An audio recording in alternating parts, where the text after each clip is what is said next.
તમારી જમીન કોઈએ ગેરકાયદે પચાવી પાડી છે કે ગુંડાઈથી કબજો લઈ લીધો છે તો આ હવે માત્ર સિવિલ તકરાર નથી. ગુજરાત લેન્ડ ગ્રેબિંગ એક્ટ 2020 તમારા માટે મોટું હથિયાર છે. તારીખ 29/8/2020 ના રોજ આ કાયદો રાજ્યમાં અમલમાં આવ્યો છે. જે કાયદાની કલમ 3 અને 4 મુજબ ગેરકાયદે કબજો અને ભોગવટો પ્રતિબંધિત કરવામાં આવ્યો છે.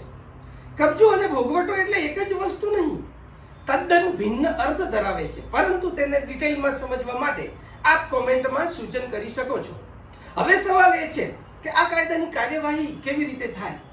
તો નિયમ 3(1) મુજબ IORA પોર્ટલ પર જઈને ₹2000 ની ફી સાથે ઓનલાઈન ફરિયાદ થાય.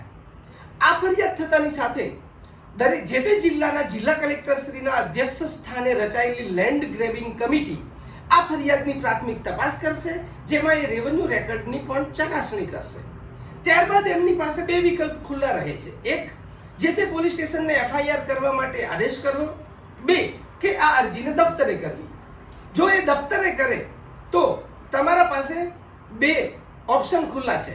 એક, કે જે તે વિશેષ અદાલતમાં આ જ કાયદાના કલમ 9 મુજબ તમે ફરિયાદ કરી શકો છો અને નામદાર ગુજરાત હાઈકોર્ટમાં જવાનો દરવાજો પણ તમારા માટે ખુલ્લો છે. આમ જોવા જઈએ તો જિલ્લા કલેક્ટર શ્રી પાસે એટલે કે લેન્ડ ગ્રેબિંગ કમિટી પાસે સીમિત સત્તાઓ છે, પણ વિશેષ સત્તાઓ વિશેષ અધિકાર ધરાવતી જે તે જિલ્લાની વિશેષ કોર્ટ પાસે છે. આ કાયદામાં તાજેતરમાં 4/4/2026 ના રોજ મહેસૂલ વિભાગ ગુજરાત સરકારે એક પરિપત્ર કર્યો છે. જે પરિપત્ર મુજબ જો કોઈ સિવિલ કે અન્ય પ્રકારની તકરારો પેન્ડિંગ હશે તો આ કાયદાનો અમલ કરી શકાશે નહીં, આ કાયદો લાગુ પડશે નહીં. કલમ 15 માં એવું પણ જણાવવામાં આવ્યું છે કે અન્ય કોઈ પણ કાયદાઓની અસર કરતા આ કાયદાની અસર ઉપરવટ રહેશે. પરંતુ મારું ચોક્કસપણે માનવું છે કે આ સ્ટેટ એક્ટ છે, રાજ્યનો કાયદો દેશના કાયદાથી ઉપરવટ ક્યારે થઈ શકે નહીં. આમ આ મારું પણ એક કન્ફ્યુઝન છે.